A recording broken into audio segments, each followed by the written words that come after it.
Hi, this is going to be another update on the tool programming that I've been doing. I was thinking of doing one of these at the normal time last time it rolled around, but when I tried to record it, the program just was not ready for that, so I just kept right on working on it until it was. So I've just completed a big long task of taking this whole thing apart again and putting it back together with a bunch of more features, and it works better on the inside. Most visible change here is going to be that there are layers now. So this is a multi-layered image editor now. Let's see, I'll do one of those, do one of these, add another layer. Here above, I'll draw a differently colored box of stuff. Sure, and oh right, I don't have drag and drop yet, but I can do this to rearrange those. I can zoom in and out. This knows how to zoom toward the mouse. That's an algorithm I've implemented a lot of times, and it never gets any easier. It's always very complicated to get just this to happen. Anyway, so yeah, I can use my resize tool to move layers around, and it works great. I can resize the layers, and it works great. This will truncate to that size once I release the mouse button. I can change the document bounds if I hold Alt. That operates on that instead, which I guess doesn't have a whole lot of effect on the image, but like if I would export this as a ping, that would determine the framing of the layers. And I have this menu with all the goodies here you'd expect. I got rotations, flips, etc. You probably won't be able to tell this is flipping since it's a rectangle, but I'll do it anyway. Flip horizontal. Okay, well, it flipped. Anyway, yeah, and I could fit the document to the layers. I could fit the layers to the document if I wanted. These are a little awkward having them in submenus here. But anyway, yeah, so basically just works like an image editor. So that's the image editor portion of this. I also added a bunch of nice stuff for the color palette. I can change it now. I just have this Explorer color palette coming up by default, but I can set this to whatever I want. I do have partial support for indexed images so that I could choose a color in this palette, set down that pixel, and then if I would change the palette, the pixel would change alongside it. But right now, that doesn't actually happen. It's still a work in progress. So right now, this is basically just a way to assign a color out here, and I can still just choose whatever I want for drawing. Anyway, but more interestingly than this, just for image editing stuff, I have my tile editor and tile set editor back up and working, and I have these example files just so I won't have to draw something out. So here's an orange rhombus, here's a purple and blue rectangle, here's some hastily scribbled grass-like sort of thing. So I can come over to screen 2 here and edit that, and then whatever I put there is available as a palette here to draw in my actual tile editor. And this has layers just like the other thing, so I can put one of those on top of that, one of these on top of that, and it all layers properly. And I can do the same sort of offset and resize stuff if I want to. And let's see, I think my example file looks basically like that. It's not a whole lot different. Oh dear, you have an incorrect size on your top layer. Why do you suppose that would be? Now it loaded. Okay, I had a perhaps related bug that I just fixed a few minutes ago on this screen. I have an idea of what to look into for that. But anyway, yeah, so it just draws the layer preview here. I can hide and show particular ones. I can have it always not show what's below or above if I want. So I just look at the particular layer that I'm editing. Yeah, so I think it just has all the features that I would need for a productivity application to be able to do its job.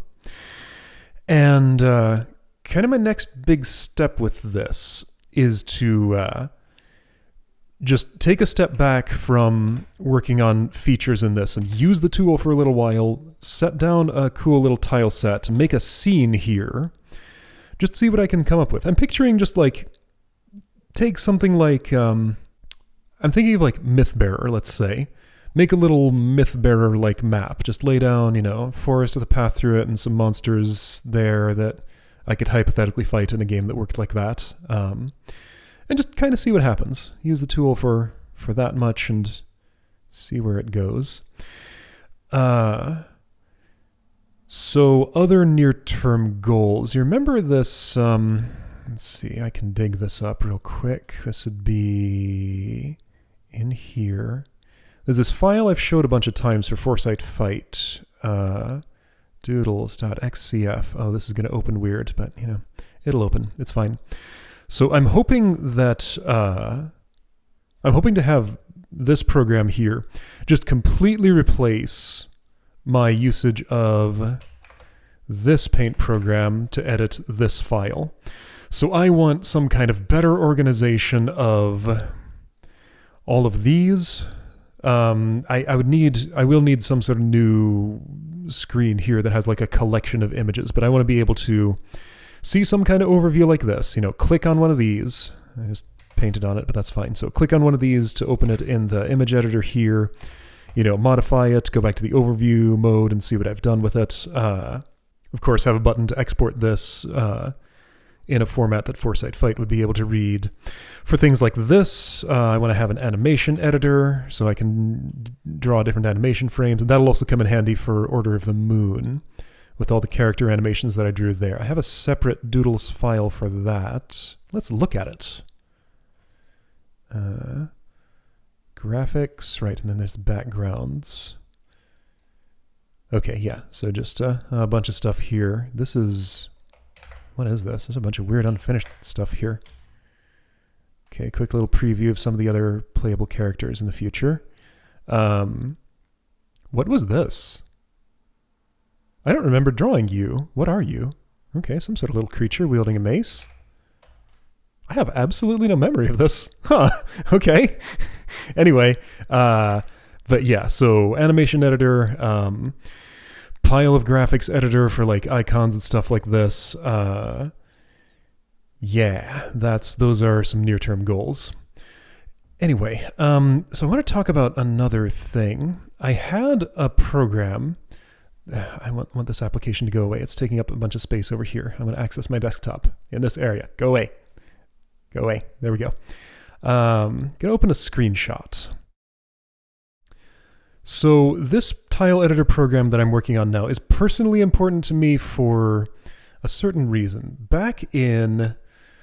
From about 2004 to 2009, I worked on this Mac application called Fluid Paint, which was my first real attempt at writing an image editing program.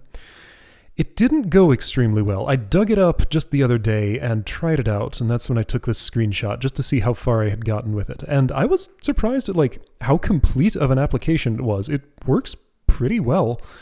I can't dig through the menus here because I'm not actually running it or anything, but has all sorts of features. It can edit individual channels or show and hide individual channels. It had layer support fully, had selection. Oh yeah, I need selection and stuff in this at some point.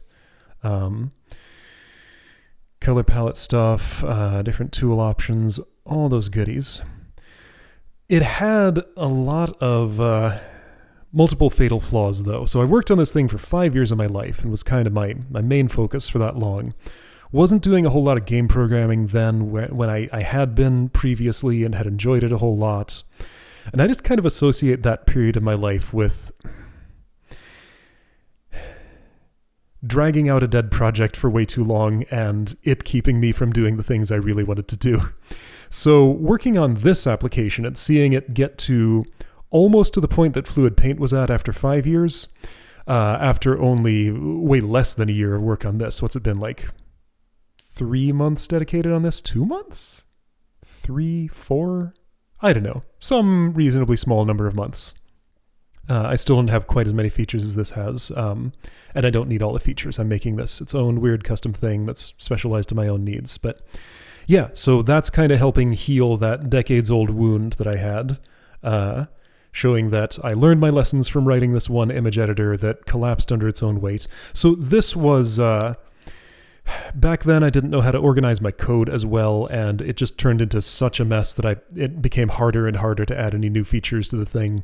I tried to mess with the layer system when I was demoing this earlier, and it just didn't work at all, and I have no idea why.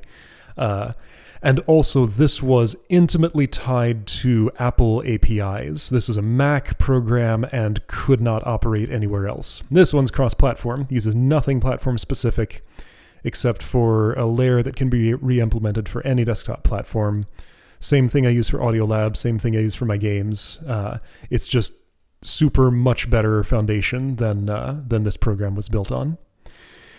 But yeah, it was interesting to open this up again and see how it works, and see if there are any ideas worth pilfering from my old work to put in my new work. Yeah, so next step on this, I'm going to lay down some sort of myth-bearer-like scene, I'm thinking, see where the shortcomings of the tool are in doing that task, and yeah, think about Foresight Fight use case for the Doodles file. Think about Order of the Moon use case for animation. I have an animation screen allocated here, but there's nothing on it. Fonts, those are less exciting, but it's something this is going to need to be able to do at some point. This font is fine. I make little tweaks to it occasionally, but it's only at one size. It's a bitmap font. I want to be able to have an SDF font, so I can resize it and look good.